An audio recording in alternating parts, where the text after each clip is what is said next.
L'art pot estar en el que ens envolta. Objectes, personatges i paisatges quotidians són els protagonistes de l'art dels anys 80 i 90.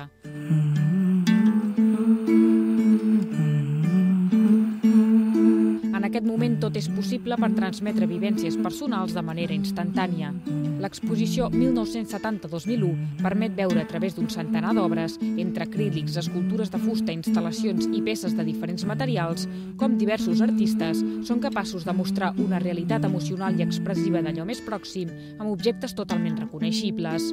Hi ha una certa narració literària, no? O sigui, la majoria d'imatges que veiem són imatges molt quotidianes, o sigui, paisatges, personatges, objectes, elements trobats, que ens fan que el que veiem sigui una cosa molt pròxima a nosaltres, no? Que és el que pretén una mica també el període actual, no? O sigui, no desvincular, no allunyar el que és la teoria amb la pràctica, sinó que està més a la vora del que l'autor emeteix o pretén emetre.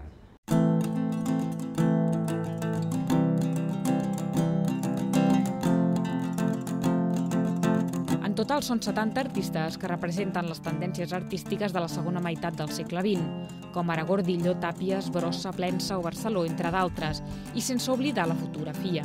També una de les coses molt interessants que passa a la dècada dels 80-90 és la incorporació de la fotografia. La fotografia hi ha un moment que ja entra a formar part d'una tècnica més, o sigui, abans doncs, no es tenia en compte, la fotografia és una tècnica més, i dona també una altra imatge, és aquesta imatge més immediatesa, més escenogràfica, que també entraria part del que és el postmodernisme, també tot el que és l'escenari o l'entorn, no?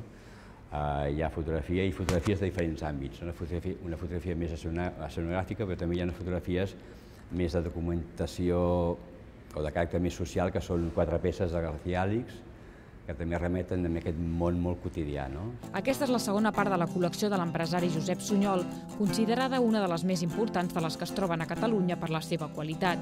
La idea és que a poc anem coneixent totes les obres que formen part del seu fons.